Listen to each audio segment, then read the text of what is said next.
మీ అందరికీ సందర్భంగా హృదయపూర్వకమైనటువంటి ధన్యవాదాలు తెలియజేస్తున్నాం. రాజగోపాలం ఆధ్వర్యంలో చేపట్టినటువంటి కార్యక్రమానికి రోజు పెద్ద ఎత్తున స్పందన వచ్చింది. ఈ నియోజకవర్గం నుంచి కూడా చాలా మంది ఈ కోటి సంతకాల సేకరణ కార్యక్రమంలో పాల్గొనడం జరిగింది. అదేవిధంగా మీరు ఒక్కసారి చూస్తే ఈ ప్రభుత్వంలో ఏదైనా ఇచ్చారా చంద్రబాబు అంటే చంద్రబాబు అనేటువంటి వాడు అసహ్యం లేనటువంటి వాడు, అసహ్యాన్ని జయించినటువంటి వాడు చంద్రబాబు. సాధారణంగా మనం వింటాం ఘోరమైనటువంటి తపస్సు చేసి అనేక రకాలైన వరాలు పొందారు అని చెప్పింది. చంద్రబాబు నాయుడు ఘోరమైన తపస్సు చేసి పొందినటువంటి వరం ఏంటంటే, స్వామి నా బ్రతుక్కి అసహ్యం అనేటువంటిది లేకుండా చేసి మీరు చెప్పాడు, అసహ్యం అనేటువంటిది లేకుండా మనకి చంద్రబాబు. అందుకని చంద్రబాబు ఏదైనా చెప్తాడు. బహుశా అబద్ధాన్ని నిజమని చెప్పడంలో కానీ, నిజాన్ని అబద్ధం చేయడంలో కానీ, తప్పుని ఒప్పు అని మాట్లాడడంలో కానీ, ఒప్పుని తప్పు అని చెప్పి పలికించడంలో కానీ ఈ రాష్ట్రంలో, ఈ దేశంలో కాదు, ఈ ప్రపంచంలోనే చంద్రబాబు నెంబర్ 1 అనేటువంటి విషయాన్ని సందర్భంగా మనం గుర్తుంచుకోవాలి. చంద్రబాబు చెప్తుంటాడు నేను నెంబర్ 1, నేను నెంబర్ 1, నేను నెంబర్ 1, నెంబర్ 1. దీంట్లో చంద్రబాబు వాటిలాగా చంద్రబాబు నెంబర్ 1. పాపం రాజగోపాల్ అని చెప్పినట్టుగా మొన్న ఎప్పుడో ఒక టీవీ ఇంటర్వ్యూకి ఇచ్చాడు. ఏమని ఇచ్చాడంటే, నేను 20 లక్షల కోట్ల పెట్టుబడులు తెచ్చా, 23 లక్షల కోట్ల ఉద్యోగాలు తెచ్చాను. ఆ యాంకర్ నోట్ తెరిచి 23 లక్షల కోట్ల అన్నాడు. 20 లక్షల కోట్లు అన్నాడు. అంటే అబద్ధం చెప్పడానికి కూడా అతికినట్టు ఉండాలి కదా. పాపం చెప్పలేకపోయాడు. మరి అసహ్యం వేసింది అతనికి చెప్పడానికి. అందుకని ఏమి చెప్పలేకపోయాడు. సరే నీకు ఇంగ్లీష్ రాదు అనుకుందాం, ఇంగ్లీష్ లో చెప్పాడు. తెలుగులో అయితే చెప్పుండేవాడేమో, ఇంగ్లీష్ చెప్పాడు. సరే ఆయన ఇంగ్లీష్ కూడా నా ఇంగ్లీష్ ఉన్నట్టు ఉంటుంది కాబట్టి ఆయన నేను చెప్పాలనుకున్నది, నేను అర్థం చేసుకున్నది ఒక 23 లక్షల మందికి ఉద్యోగాలు ఇచ్చానని చెప్పబోతున్నాడు. 23 లక్షల కోట్లు అన్నాడు. చంద్రబాబు నాయుడికి, నేను చంద్రబాబు నాయుడు కొడుక్కి ఈ రోజు వేదిక మీద నుంచి సవాల్ విసురుతున్నా. మీకు నీతి, జాతి, నిజాయితీ ఉంటే, నిబద్ధత ఉంటే, దమ్ము, ధైర్యం ఉంటే, మీ ప్రభుత్వం వచ్చిన తర్వాత ఎంతమందికి మేము ఉద్యోగాలు ఇచ్చామో, గ్రామాల్లో సచివాలయాలు ఉన్నాయి, వార్డులో సచివాలయాలు ఉన్నాయి,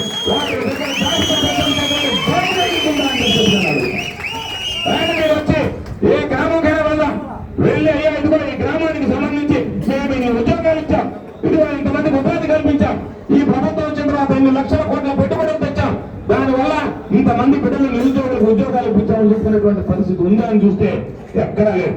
కాబట్టి ఇప్పటికైనా సరే మీరు అబద్ధ కోతలు కూడా మాని ఈరోజు ఏదన్నా ఉంటే పరిపాలనకు సంబంధించి ఏదన్నా చేయండి అంటే అది చేత కానటువంటి పరిస్థితి.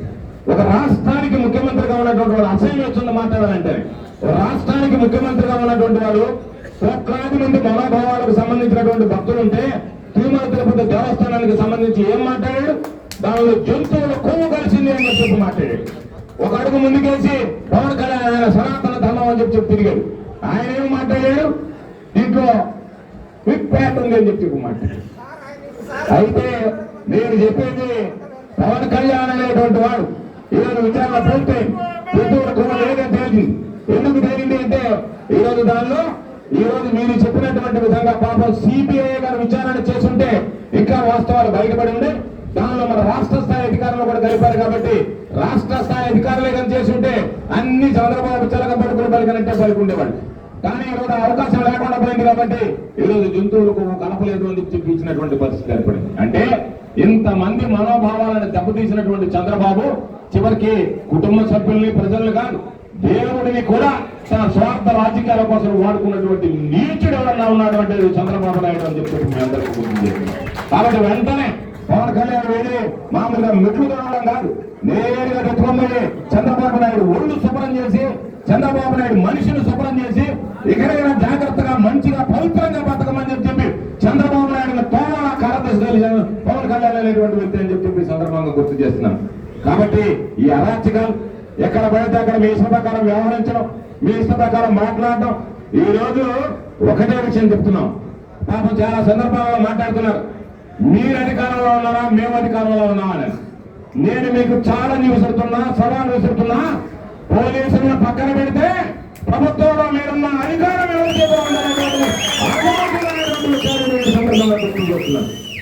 పోలీసులను అడ్డం పెట్టుకుని వచ్చేటువంటి వాడు ఒక నాయకుడా? పోలీసులు తీసుకొచ్చి కనీసం మీరు ఈరోజు ఫ్లెక్స్ కట్టుకోవాలంటే పోలీసులు వచ్చి మీకు ఫ్లెక్స్ కట్టించాలన్నా? మేము కట్టుకున్నటువంటి ఫ్లెక్స్ మీరు ఇవ్వాలంటే పోలీసులు వచ్చి ఫ్లెక్స్ ఇవ్వాలన్నా? పోలీసులు ఉండేది శాంతి భద్రతలు కాపాడడానికే? పోలీసులు ఉండేటువంటి వైఎస్ఆర్ కాంగ్రెస్ పార్టీ ఫ్లెక్స్ ఇప్పించి తెలుగుదేశం పార్టీ వాళ్ళ ఫ్లెక్స్లు కట్టించడానికి అనేటువంటిది పోలీసు వ్యవస్థ ఒక్కసారి ఆత్మపరిశీలన చేసుకోవాల్సినటువంటి అవసరం. మనం చూసాం విజయమూడికి సంబంధించినటువంటి మండల పరిషత్ ఎన్నిక, చిన్న ఎన్నిక, దానికి సంబంధించి అంత దారుణంగా అంత దౌర్భాగ్యంగా ఈ పోలీసుల ముందు ఎత్తుకెళ్తే మనమందరినీ 144 సెక్షన్ పెట్టాం, మీరు ఎవరు రావడానికి లేదని చెప్పి అందరినీ దూరంగా పెట్టి 4 ఎంపీటీసీలు మన వాళ్ళు ఉంటే వాళ్ళ మధ్య పాపం మిగతా ఎంపీటీసీలను బలవంతంగా లాక్కెళ్ళి వాళ్ళని బెదిరించి భయపెట్టి మళ్ళీ తెల్లవారి కల్లా వాళ్ళ చేత ట్రీట్మెంట్లు ఇప్పించారంటే ఇంతకన్నా దౌర్భాగ్యం అనేటువంటిది, దురదృష్టకరం అనేటువంటిది మరొకటి ఉందా అని చెప్పి అయితే దానికి సంబంధించి బాలకృష్ణ చెప్తున్నాడు మఫ్టీ పోలీసులు కూడా పెట్టారని చెప్పి. అక్కడ ఉండేది వాళ్ళతో ఉండేది పోలీసులే, స్పెషల్ పార్టీ పోలీసులు, మఫ్టీ పోలీసులు తప్ప ప్రజలు ఊరు లేరు వాళ్ళతో పాటు. అందుకని వాళ్ళకి ప్రజలు అండదండ కూడా లేదు కాబట్టి పోలీసులు తీసుకొచ్చి చేసుకోవాల్సినటువంటి పరిస్థితి. ఈరోజు రాజగోపాల్ అని చెప్పాడు సీతారామపురానికి సంబంధించినటువంటి ఒకసారి క్రికెట్ పోటీలు జరిగితే దాని మీద అర్థాంతరం చేశారు. కాశీనాయన ఉత్సవాలు జరిగితే దానికి సంబంధించి వాళ్ళని తీసుకువెళ్ళి ఆ సిఐ డిఎస్పీ అందరూ కలిసి వాళ్ళని ఇబ్బందులు పెట్టి గంటల పోలీస్ స్టేషన్ లో పెట్టి బెదిరించి బయలుదేరు చేయించి పంపించారు. నేను ఒకే విషయం చెప్తున్నా, గుర్తుంచుకోండి, అధికారం అనేటువంటిది ఎవరికి శాశ్వతం కాదు. రేపు అధికారం మారిన తర్వాత ఈ ఉద్యోగులు ఎవరైతే ఈరోజు ఉన్నారో, నేను మీ అందరికీ ఒక విషయం చెప్తున్నా, గుర్తుంచుకోండి, రేపటి రోజు 2019, 2024 లాగా ఉండదు. రేపటి రోజు మీరు కూడా అయ్యో ఈయన ఎంతగా ఇబ్బందులు పెట్టారనేటువంటి విధంగా ఉంటుంది తప్ప ఒక్కరి నేను చెప్తున్నా సీతారామపురం విషయంలో ఆ సిఐకి డిఎస్పీకి మీరు ఇద్దరు కూడా ఇప్పటికే తప్పు చేశారు. రేపు పదవి విరమణ చేసినా మిమ్మల్ని వదిలిపెట్టాం, మీ ఉద్యోగాలను వదిలిపెట్టాం. ఈరోజు మీకు ఒక ధైర్యం ఉంది, ఒక ధీమా ఉంది. అది ఏమిటి అంటే ఇక్కడ పనిచేసాం, పక్కన ఉన్నటువంటి నియోజకవర్గంలో మన వాళ్ళు ఉన్నారు కాబట్టి వాళ్ళతో మాట్లాడుకుంటే రేపు ఆ నియోజకవర్గానికి పోతాం అనుకుంటున్నారు. గతంలో వాళ్ళకంటే జరిగింది. ఇక్కడ పనిచేసినటువంటి వాడు సర్వేపల్లికి వచ్చాడు, సర్వేపల్లిలో అన్యాయం చేసినటువంటి వాడు ఉదయగిరికి వచ్చాడు, ఉదయగిరిలో ఉండేటువంటి వాడు ఆత్మకూరు పోయాడు, ఆత్మకూరులో ఉండేవాడు కోవిడికి పోయాడు. ఈసారి ఆ విధంగా ఉండదు పరిపాలన గుర్తుంచుకోండి.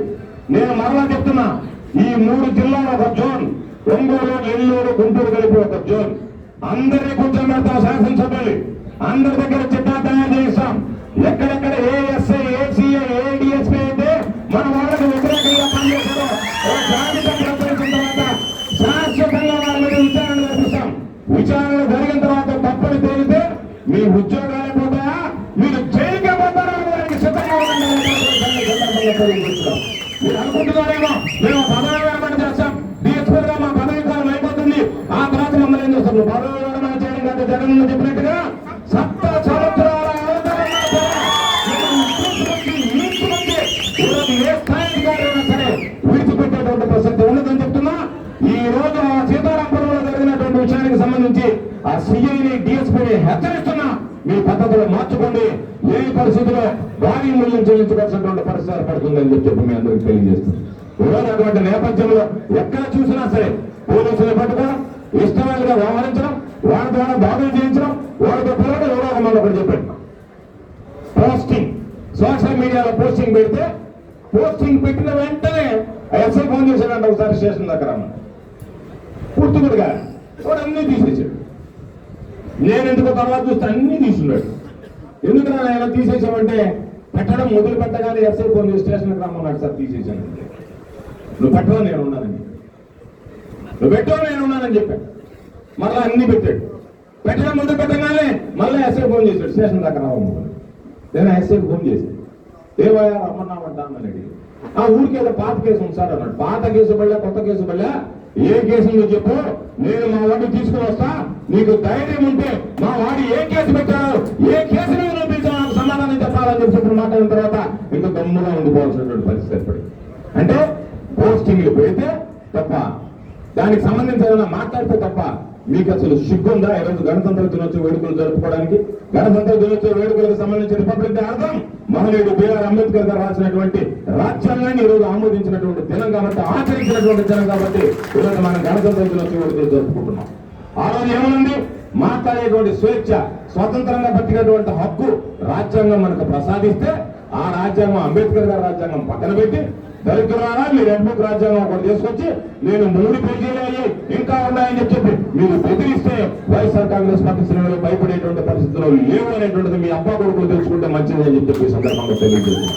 కాబట్టి తప్పనిసరిగా వైఎస్ఆర్ కాంగ్రెస్ పార్టీ పోరాటంలో ఉన్నటువంటి పార్టీ, ఎవడైతే పోరాటం చేత కాదో పిరికి వాడు ఎవరైతే ఉన్నాడో వాడు వైఎస్ఆర్ కాంగ్రెస్ పార్టీలో నిలవలేడు, వాడు వెళ్ళిపోతాడు. గుర్తుంచుకోండి, వైఎస్ఆర్ కాంగ్రెస్ పార్టీలో వెళ్ళిపోయాడా అంటే వాడు పిరికి వాడని చెప్పి అర్థం. ధైర్యం లేనటువంటి వాడని అర్థం, దమ్ము లేనటువంటి వాడని అర్థం. దమ్ము ధైర్యం ఉండేవాడే వైఎస్ఆర్ కాంగ్రెస్ పార్టీలో సందర్భంగా తెలియజేస్తున్నాం. ఆ దమ్ము ధైర్యం ఉన్నటువంటి వాడని ఎంపిక చేసి ఈరోజు ఆ కమిటీల రూపంలో వాళ్ళకి రేపు ఈ రోజు నాయకులు ముందుండి కార్యకర్తలను వెనక నడిపించడం కాకుండా కార్యకర్తలను ముందుంచి కార్యకర్తల అండతో నాయకులు నడవాలన్నటువంటి ఆలోచనకి ఈరోజు జగన్మోహన్ రెడ్డి గారు శ్రీకారం చుట్టడం వల్లనే ఈరోజు ఇంత వచ్చాయి. ఎందుకంటే ఈరోజు గ్రామాలకు వెళ్తే ఎవరైనా చూడండి 2 పత్రికలు 3 పత్రికలు తీసుకున్నారు. ఆ పత్రికల్లో బూతు మాటలు తప్ప, లేనిపోయినటువంటి అబద్ధాలు అసత్యాలు తప్ప ఎక్కడ వెతికిన వాస్తవాలు కనిపించవు. ఆ వాస్తవాలు కనిపించవు కాబట్టి ఈరోజు జనాలకు వాస్తవాలు తెలియాలి అంటే గ్రామ స్థాయిలో మనం కష్టపడి పనిచేసేటువంటి వాడు. దయచేసి మీ అందరికీ ఒకే విషయం చెప్తున్నా, ఎవరైతే మీరు కష్టపడి పని చేస్తారో, ఎవరైతే కష్టపడి పనిచేయడానికి సిద్ధంగా ఉంటారో అందరూ ముందుకు రండి. ఈరోజు రాజగోపాల్ అని చెప్పినట్టుగా మీకు ఖచ్చితంగా ఒకవేళ ఒక మెంబర్ ఎక్కువైనా వేద్దాం, కొన్ని కమిటీలు ఎక్కువైనా వేద్దాం. మీకు సంబంధించినటువంటి దాంట్లో ఒక 7 కమిటీలు ఏమని చెప్పారు. ఉమెన్స్ కమిటీ, మహిళా కమిటీ ఒకటి, రైతు సంబంధించి, ఎస్సీకి సంబంధించి, బీసీకి సంబంధించి, విద్యార్థులకు సంబంధించి, యువతకు సంబంధించి, సోషల్ మీడియాకి సంబంధించి. మీకు ఇంకా ఇది కాదు 7 కమిటీలు కాదు, మాకు సంబంధించినటువంటి కులం ఉంది, మతం ఉంది కాబట్టి మేము ఇంకొక తీసుకుంటామంటే ముస్లిం మైనార్టీకి సంబంధించి చేసుకుంటారా, క్రిస్టియన్ మైనార్టీకి సంబంధించి చేసుకుంటారా, ఫిషర్మెన్ ఉంటే మీకు ఫిషర్మెన్ లేదు, మత్స్యకారులు ఉంటే మత్స్యకారులు వేసుకుంటారు. ఆ విధంగా ఆ గ్రామానికి సంబంధించి అదనంగా మాకు కమిటీ కావాలి అని చెప్పి గ్రామ స్థాయి నాయకులు వస్తే ఎన్ని కమిటీలు వీలైతే అన్ని కమిటీలు వేసుకోండి, ఏమి ఇబ్బంది లేదు.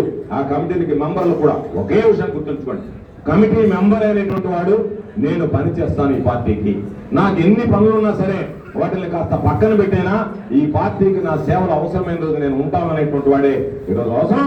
కష్టకాలంలో పార్టీ జెండాను భుజాన వేసుకుని మోసినటువంటి వాడిని రేపు రాజగోపాలన్న, నేను, జగనన్నతో సహా అందరం మా భుజాల మీద వేసుకుని వేయడానికి సిద్ధంగా ఉన్నామనేటువంటిది ఈ సందర్భంగా మీ అందరికీ మనవి చేస్తూ ఈరోజు పాపం ఈ కార్యక్రమానికి సంబంధించి పెద్దలందరూ వచ్చారు. అయితే ఈరోజు మిమ్మల్ని అందరినీ కూడా కోరుకునేది రాజగోపాలన్. పాపం పోయినసారి పోటీ చేశాడు, కష్టపడ్డాడు, గెలవాల్సినటువంటి వాడు తక్కువ మెజార్టీతో ఓడిపోయాడు. బహుశా 10,000 లోపల ఓడిపోయినటువంటి నియోజకవర్గాలు ఉదయగిరి, ఆత్మకూరు 2 నియోజకవర్గాలు. కాబట్టి ఈరోజు ఏమి ఇబ్బంది లేదు. ఎవరిని అడిగినా సరే అందరు చెప్పేటువంటి మాట ఉదయగిరి నియోజకవర్గంలో, అయ్యా రాజగోపాల్ రెడ్డి గారు ఇంట్లో ఉన్నా సరే ఎన్నికలు 2027లో జమిలీ ఎన్నికలు వస్తాయా, 2029లో వస్తాయా, ఏ రోజు ఎన్నికలు వచ్చినా సరే ఏడు తెలుగుదేశం పార్టీ అనేటువంటిది ఉదయగిరి నియోజకవర్గంలో మర్చిపోవడం అనేటువంటి మాట మాట్లాడేటువంటి పరిస్థితి. ఖచ్చితంగా కలుస్తారు, భారీ విజయాలు చెప్పి ఈరోజు ఆరోగ్యం బాగలేకపోయినా ఏ కార్యక్రమం పెట్టినా ఈరోజు వచ్చి వాటికి హాజరై ఈరోజు పాపం చికెన్ గునియా వచ్చిందని ఇబ్బంది పడ్డాడు. అయినా సరే నెల్లూరు జిల్లా కార్యక్రమానికి కానీ ఇక్కడ అవసరమైనటువంటి కార్యక్రమాలు కానీ హాజరయ్యాడు. కాబట్టి నేను మీ అందరికీ చెప్పేది, రేపు నెల్లూరు జిల్లాలోనే అత్యధిక మెజారిటీతో మీ ప్రతినిధిగా సభాష్ ఉదయగిరి నియోజకవర్గ ప్రజలు రాజగోపాల్ రెడ్డి గారికి అత్యధిక మెజారిటీతో చెప్పి చాలా ఎక్కువగా అసెంబ్లీలో అడుగుపెట్టేటువంటి విధంగా మీ ఆశీస్సులు అందించండి అని చెప్పి మిమ్మల్ని అందరినీ కోరుకుంటూ ఈ ప్రాంతానికి సంబంధించి వైఎస్ఆర్ కాంగ్రెస్ పార్టీకి సంబంధించి ఈరోజు ఏదన్నా గుర్తొచ్చేటువంటిది మేకపాటి కుటుంబం. మేకపాటి రాజమోహన్ రెడ్డి గారు మొట్టమొదటిగా వైఎస్ఆర్ కాంగ్రెస్ పార్టీ ఆవిర్భావం ముందు నుంచే జగన్మోహన్ రెడ్డి గారు వెంట నడిచినటువంటి సీనియర్ నాయకుడు ఎవడన్నా ఉన్నాడు అంటే ఈ రాష్ట్రంలో మేకపాటి రాజమోహన్ రెడ్డి గారు అనేటువంటిది ఇది చరిత్ర. ఎన్ని రోజులైనా సరే ప్రజల హృదయాల్లో వైఎస్ఆర్ కాంగ్రెస్ పార్టీ నాయకుల కార్యకర్తల హృదయాల్లో నిలిచిపోతుంది. ఆ తర్వాత రోజు పాపం దురదృష్టం మన మధ్య లేడు గౌతమ్. అదే స్థాయిలో వైఎస్ఆర్ కాంగ్రెస్ పార్టీని ఆదరించినటువంటి వాడు, వైఎస్ఆర్ కాంగ్రెస్ పార్టీ జగన్మోహన్ రెడ్డి గారి నాయకత్వాన్ని బలపరిచినటువంటి వాడు. అదే కోవలో ఈరోజు ఆ కుటుంబానికి సంబంధించి ఈ ప్రాంతానికి ప్రాతినిధ్యం వహించడానికి రాజగోపాల్ గారు ముందుకు వచ్చినటువంటి పరిస్థితుల్లో మీ సంపూర్ణమైనటువంటి ఆశీస్సులు రాజగోపాలానికి అందించి ఈరోజు తక్కువ మెజారిటీతో ఓడిపోయినటువంటి రాజగోపాలన్న రేపు జిల్లాలోనే అతి పెద్ద మెజారిటీతో వైఎస్ఆర్ కాంగ్రెస్ పార్టీ శాసనసభలో అడుగుపెట్టేటువంటి విధంగా మీ అందరి ఆశీస్సులు అందించండి అని చెప్పి మిమ్మల్ని అందరినీ కోరుకుంటూ వైఎస్ఆర్ కాంగ్రెస్ పార్టీని ఆదరించండి. జగన్ అలాగే మీరు ఎవరు చెప్పినా ఏది చెప్పినా వాటికి సంబంధించి మా వాడు చెప్పారు. ఓలికొండపాడు ఎస్ఐ ప్రవర్తన కూడా అదే విధంగా ఉంది, అందరి మీద రౌడీ షీట్ ఓపెన్ చేస్తున్నారని చెప్పి నేను మీ అందరికీ కూడా చెప్తున్నా, ఇది వాస్తవం. మీరు అన్ని డిజిటల్ దగ్గర రాసుకుంటారు. నేనైతే ఇప్పుడు